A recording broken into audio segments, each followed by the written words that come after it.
Hi everyone, my name is Veni Amadi, and for Group 5, we got the indigenous people of Hishak Nation, and our project is the run of River Hydro, an ROR. There's going to be an internal briefing on what was done within the group. So now, the Hishak Nation. Who are the Hijak people? The Hijak people are a native and indigenous nation located in Bella Bella on the central coast of BC. According to some historical studies, the Hijak people have been around as far back as 11,500 years.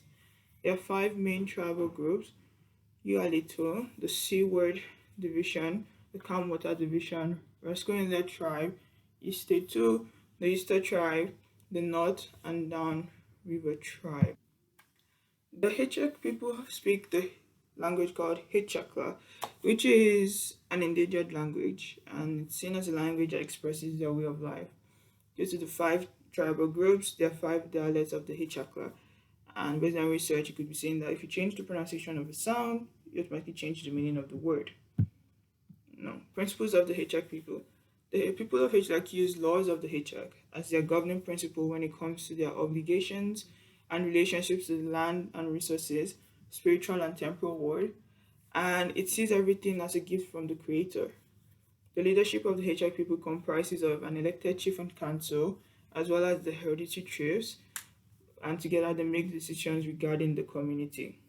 The Hichak people are very cautious of how they use their resources, and they believe that the environment should not be sacrificed for a coastal economy. Here are some consultation strategies for approaching the Hilsuik Nation. What is free, prior, and informed consent? This is a gateway concept to future interactions with Indigenous communities. The Haltwik people are in Indigenous communities, so it is only fair that we make sure that we're taking all the steps needed to properly honor and respect them. So attached is a very nice infographic from the Food and Agriculture Organization of the United Nations, and it helps break down how we should get the consent of the nation. So free means that we should be applying no coercion or external pressure so that they can come up with their own conclusions on the proposal. Prior means that we are talking with them beforehand and not just directly taking action without them being aware. Informed means that they understand our proposal, we've answered any questions about it, and they understand fully the ramifications in the future of what it will do. And consent means that they have actually properly agreed to what we are proposing. Three things our company can adjust in how we approach interacting with the Haltwig people for a successful consultation is making sure that we are using the correct amount of vigilance around the terminology we use for the Haltwig people to make sure that they're being honored and respected as they deserve, having the patience to work through any differences that might arise from a difference in language, belief, or culture will help make sure that they feel like they are truly a partner in this process, and having clear communication so that they can trust that we are acting in their best interest and that they fully understand what is going on is extremely important in building a lasting relationship with the Haltzuik Nation. Respecting Guilas is incredibly important. As mentioned before, it is a core belief of the Haltzuik people. Making sure that our consultation proposals and future steps both appeal to Guilas and honor Guilas is extremely important in building a deeper connection with the Haltzuik people and will increase the chances of our company's proposal being accepted. Run-of-river hydroelectric systems. So why would we choose to construct a hydroelectric system over a system which relies off sun or wind? Well, hydroelectric systems take up much less space when compared to solar or wind farms. These methods are very large and take up a lot of land which the Helsuik people do not have to spare. Next, depending on the size of the river, the flow of the water is typically very constant and all year round, whereas the amount of sun and wind that the area gets is not as predictable and would not be available all year. This means that the people would always have access to electricity from the plant, no matter what time of year or day it is.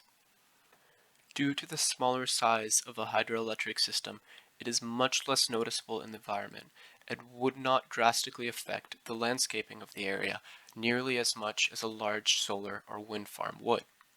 So the benefits of run-of-river hydro over traditional hydro. Why would we choose to build one over the other?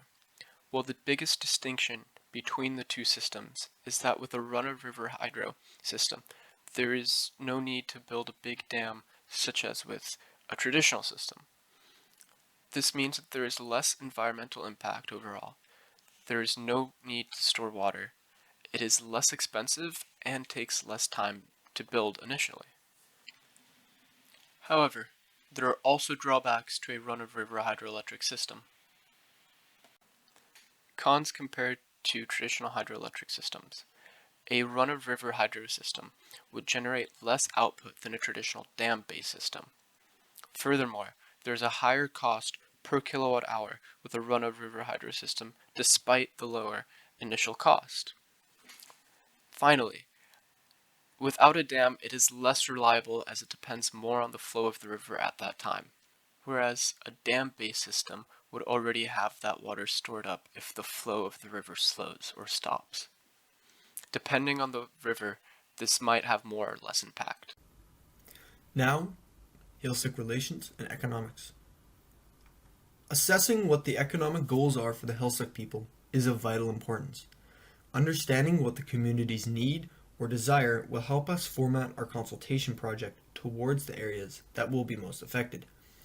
Now, traditionally, an extensive trade and barter system was the main structure of the Helsic economic system, but today, the Helsic Council and communities are very involved within their economics. The Helsic Nation is accepting of opportunities that aim to better their residents and communities, ensuring that we include local businesses for contracting or construction and operation of the run-of-the-mill hydro project would add jobs and more economic growth within the Helsic Nation and will be seen positively. Something that we keep in mind is that both historically and today, the fishing and marine industry are very strong assets to the Helsic economics and the possible effects of a hydro dam on the fishing industries, for example, the effect of the fish spawning, or maybe the numbers, should be weighed into the consultation plans and avoided if all possible. Now, the social relations between the Canadian government, the BC government, and the Helsic people is more progressive in its timeline.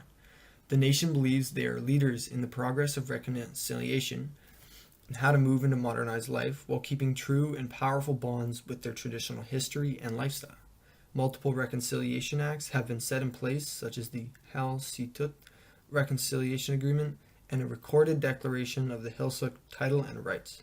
The Helsic Council actively pushes for self-governance, independence, and to have more control over the communities both economically and the claims to land and more. Finally, in the last part of this presentation, I will talk about the environmental impact of run-of-river hydro. I will be focusing on physical characteristics of the First Nation territory, and as well as the run-of-river hydro construction's trade-off to the Helsic's coastal environment. Looking at Figure 1 on the left side of this slide, the light gray area represents the Helsic territory, where it has approximately 35,553 square kilometers.